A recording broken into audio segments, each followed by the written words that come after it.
everyone, welcome to my market update. Today I brought with a special guest, Christina Brooks from RE/MAX Gold Coast Property Management. She's been with RE/MAX for how long now? Over 5 years. 5 years, okay. So Christina's got some great insights into terms of, dealing with tenant situations, long-term leases.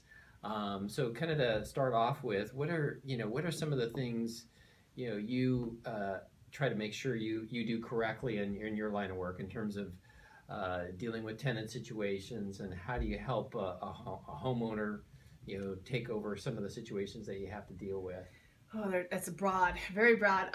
There's so many things in property management that you just have to deal with, and one is basically making sure that you get communication. Communication is the key in property management with the tenant and the owner, documenting everything, from floods to insurance claims to making sure that you take good pictures. Sure.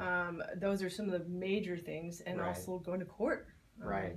Wow. Yeah. So now, who are the type of people that are probably best served, by having a property manager? What are the best? The people that would definitely want a property manager is someone who doesn't have the time of day to deal with the day-to-day things that you would need to do for a property. Okay. If you have a full-time job, you have children, you don't have time, or that you're very, and I don't want to say emotional, but if you are more emotional to that property, you should definitely have someone else dealing with it. So somebody other than you.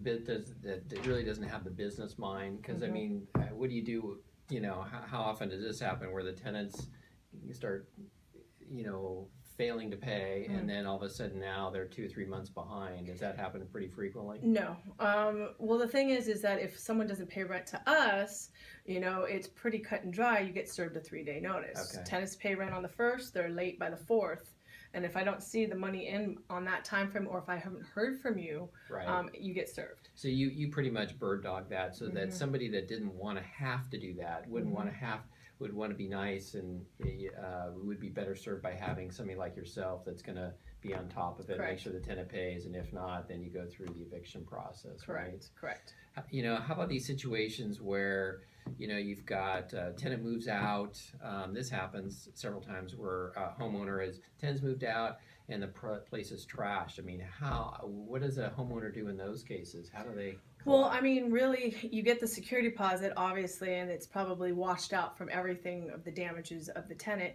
But you take them to small claims court. I mean, realistically, you're allowed to do that. Whatever damage is still left there, you take them. I mean, even if they don't have it, they'll still be able to garnish wages. All right. And it'll stay on that person's credit. Really? So, I mean, you definitely want to go after a tenant, that's my personal Right, and so that's opinion. where. And so now, what sort of things can you carpet, stove? What sort of things? How do you manage that situation? It has to be by.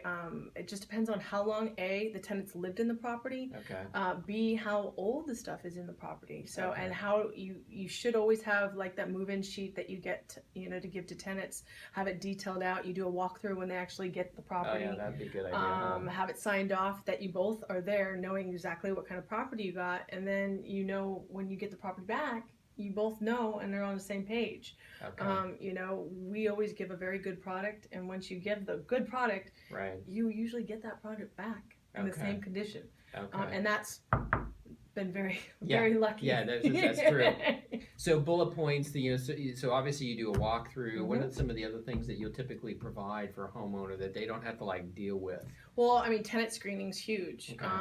Our tenants, we have the capability of being able to do a background check all the way to the point of criminal tickets, seatbelt tickets. We see tax liens, FICO scores. And you supply that to the homeowner so they're aware of. And so basically what I'll do is I'll send it to them. I'll say, hey, I like this one. Right. They're really nice. They came in front. I met them. They have a couple medical payments they haven't been able to pay, which I personally don't think anything of medical payments. So that's nice. So you do pre-screen them, and you give the homeowner some ability to say yes or no. Yep. Then, that's nice. Okay, good. So what does that cost a homeowner for all that service? It's 8% per month of the monthly rent. Okay. So that's what we charge. There's no upfront charge. We don't charge anything while it sits vacant. Right. So it's just 8% per month of the monthly rent. Right. So the only cost they'd ever additional would be, like you said, if they have an eviction or something like that. And usually you take it out of the security deposit, but if they haven't paid rent, that's usually the last month's rent. Okay, And evictions usually take about 45 days. gotcha. All right. Well, Christine, if they have more questions about property management, how do they best reach you? Contact me at my office, 805-832-4075. Excellent. Hey, thank you so much for You're very meeting with welcome. you today. And if you have more questions about buying or selling, give me a call, 805-339-3516. Thanks.